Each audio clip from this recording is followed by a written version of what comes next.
प्रिय श्रोतागण, पैगंबर इस्लाम की पौत्री और इमाम रज़ा अलैहिस्सलाम की बहन हज़रत फ़ातिमा मासूमा की स्वर्गवास की बरसी पर एक विशेष कार्यक्रम लेकर आपकी सेवा में उपस्थित हैं। स्वाति और हसन अब्बास का सलाम स्वीकार करें।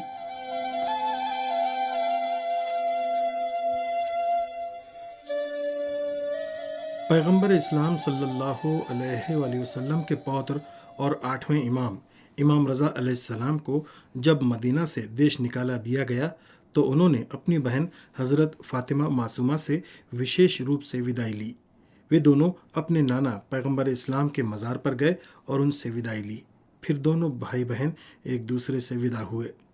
हज़रत मासूमा भी अपने भाई के पास उत्तर पूर्वी ईरान के मर्व नगर जाना चाहती थीं, जहां जाने का अब्बासी शासक ने उनके भाई को आदेश दिया था, लेकिन भाग्य विधाता ने कुछ और लिखा था। इसीलिए जब वे ईरान के कुम नगर पहुंची तो वहीं उनकी तबीयत खराब हुई और इसी नगर में उनका स्वर्गवास हो गया। हज़रत मासूमा की सबसे महत्वपूर्ण विशेषता उनका ज्ञान है। वह बचपन से ही ज्ञान में बेहद रुचि रखती थीं। वह अपनी फूफी हज़रत ज़ैनब सलामुल्लाह अलैहा की ही भांति इमाम और ईश्वरीय संदेश की छत्रछाया में पलने की वजह से बचपन से ही बहुत से ज्ञानों में दक्ष हो गई थीं। जिस प्रकार से हज़रत ज़ैनब सलामुल्लाह अलैहा ने इमाम हसन और इमाम हुसैन अलैहिस्सलाम की छत्रछाया में कुरान मजीद की व्याख्या के साथ ही साथ धार्मिक नियमों का भी लोगों के लिए वर्णन करती थी, उसी प्रकार हज़रत मासूमा भी लोगों में अत्यधिक लोकप्रिय थी और पैगंबर इस्लाम के परिजनों से प्रेम व श्रद्धा रखने वाले उनके पास अपनी विभिन्न समस्याएं लेकर जाते थे। कहते हैं कि एक बार पैगंबर इस्लाम के परिजनों से श्रद्धा रखने वाले कुछ लोग मदीना नगर पहुंचे। वह इमाम मूसा काजिम अलैहिस्सलाम से कुछ प्रश्न पूछना चाहते थे। वह मदीना नगर पहुंचने के बाद सीधे इमाम मूसा काजिम अलैहिस्सलाम के घर की ओर गए और जब उनके घर गए तो उन्हें पता चलता है कि इमाम तो यात्रा पर मदीने से बाहर हैं। ये देखकर उन्हें निराशा हुई, क्योंकि इस कठिन यात्रा के दौरान न तो वे इमाम मूसा काजिम अलैहिस्सलाम का दर्शन कर पाए थे और न ही उनसे कुछ प्रश्न पूछ पाए थे। इसलिए उन्हें बहुत दुख हुआ। वे वापस लौटने ही वाले थे कि उन्हें हज़रत मासूमा नजर आईं, जो उस समय कुछ वर्ष की एक बालिका थीं। हज़रत मासूमा ने उनसे कहा कि वे अपने सवाल लिख कर दें। जब उन्होंने वो सवाल दिए तो उन्होंने पूरी बारीकी के साथ एक एक सवाल का जवाब लिखा और उन्हें जवाब दे दिए। काफिले वाले बहुत आश्चर्य में थे कि किस तरह संभव है कि इतनी कम आयु की बालिका इस प्रकार से इतने गूढ़ और जटिल प्रश्नों का उत्तर दे। मदीना नगर से वापसी के समय इस काफिले की भेंट हज़रत इमाम मूसा काजिम अलैहिस्सलाम से हो गई। वह दौड़ते हुए उनके पास गए और पूरी बात बताई और हज़रत मासूमा के लिखे हुए जवाब उन्हें दिखाए। इमाम मूसा काजिम अलैहिस्सलाम ने पत्र खोला और हज़रत मासूमा के जवाब पढ़ने के बाद कहा कि यह पिता कुर्बान जाए अपनी बेटी पर। इमाम मूसा काजिम अलैहिस्सलाम की इस बात से पैगंबर इस्लाम के अपने बेटी के साथ व्यवहार की याद आती है।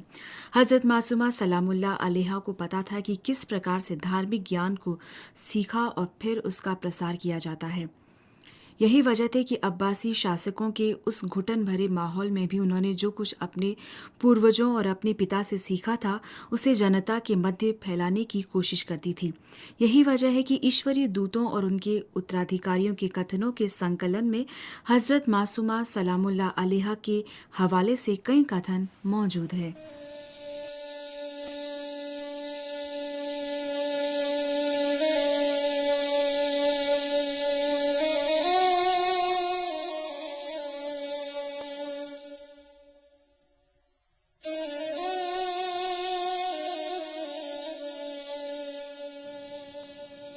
हज़रत मासूमा मुसलमानों, विशेषकर पैगंबर इस्लाम सल्लल्लाहु अलैहि वसल्लम के परिजनों के श्रद्धालुओं और शियों के दिलों में इमामत की जड़ों को मजबूत बनाने के लिए एक हदीस दोहराया करती थीं, जिसे पैगंबर इस्लाम की सुपुत्री हज़रत फ़ातिमा ज़हरा सलामुल्लाह अलैहा ने पैगंबर के हवाले से बयान किया था।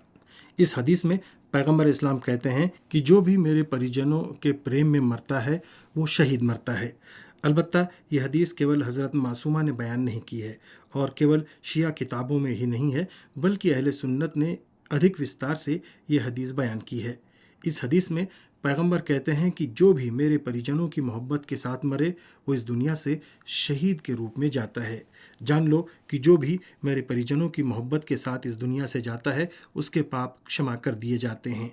जान लो कि जो भी मेरे परिजनों के प्रेम के साथ इस दुनिया से सिधारे उसे मौत का फरिश्ता स्वर्ग की शुभ सूचना देता है और फिर कब्र के फरिश्ते भी उसे यही शुभ सूचना देते हैं। जान लो कि जो भी मेरे परिजनों की मोहब्बत के साथ इस दुनिया से जाता है ईश्वर उसकी कब्र को फरिश्तों के लिए ज़ियारत का स्थान बना देता है। जान लो कि जो भी मेरे परिजनों की मोहब्बत के साथ इस दुनिया से जाता है वो सुन्नत और जमात के साथ दुनिया से जाता है। जान लो कि जो भी मेरे परिजनों की शत्रुता के साथ मरता है प्रलय के दिन इस प्रकार ईश्वरीय न्यायालय में वो पहुंचता है कि उसके माथे पर लिखा होता है, ये ईश्वर की दया से निराश है। जान लो कि जो भी मेरे परिजनों के द्वेष के साथ इस दुनिया से जाता है वो काफिर मरता है। और जान लो कि जो भी मेरे परिजनों की शत्रुता के साथ मरता है वो स्वर्ग की सुगंध सूंघ भी नहीं सकता।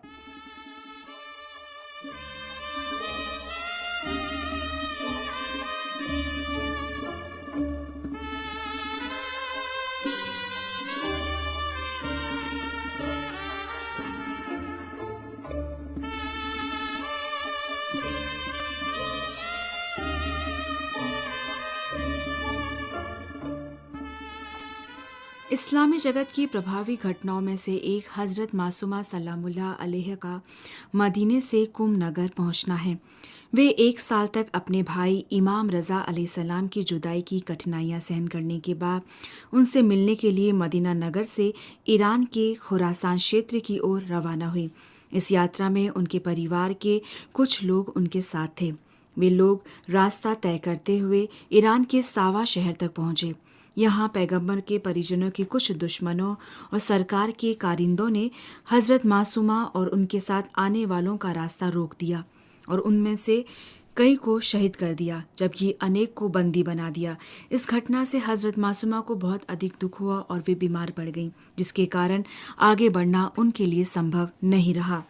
दूसरी ओर जब कुम नगर के लोगों को ये सूचना मिली कि हज़रत मासूमा का कारवां सावा नगर पहुंच चुका है और सरकारी कारिंदों से उसकी झड़प हुई है और सबसे बढ़कर ये कि इमाम मूसा काजिम अलैहिस्सलाम की सुपुत्री हज़रत मासूमा भी कारवां में हैं, तो इस नगर के शियों ने सावा पहुंचकर उनका सत्कार किया और उन्हें कुम चलने का निमंत्रण दिया। हज़रत मासूमा ने, जिन्होंने अपने पिता से सुन रखा था कि कुम नगर पैगंबर के परिजनों के चाहने वालों का केंद्र है, उनका निमंत्रण स्वीकार कर लिया। जब कुम के लोगों को हज़रत मासूमा सलामुल्लाह अलैहा के अपने नगर में आने के बारे में पता चला तो वे दौड़ते हुए नगर से बाहर गए ताकि उनका स्वागत कर सकें। उन्होंने अपने पारंपरिक तरीके से हज़रत मासूमा का शानदार स्वागत किया।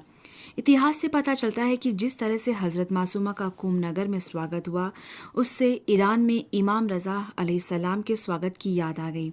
हज़रत मासूमा सलामुल्लाह अलैहा ने 17 दिन इस नगर में गुजारे। जहाँ वह रहती थी उस जगह को बैतुन्नूर अर्थात प्रकाश गृह के नाम से ख्याति मिली। इस दौरान वह ईश्वर की उपासना करती और लोगों के प्रश्नों का उत्तर देती। इसी दौरान उनकी तबीयत खराब हुई, हिजरी कमरी को परलोक सिधार गई।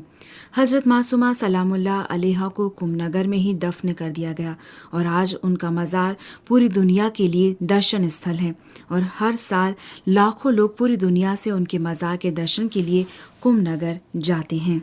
श्रोताओं, एक बार फिर हम इस्लामी इतिहास की इस महान हस्ती की बरसी पर शोक प्रकट करते हैं और आशा करते हैं कि समाज की महिलाएं उनके पद चिन्हों पर चलकर महानता की ओर कदम बढ़ाएंगी।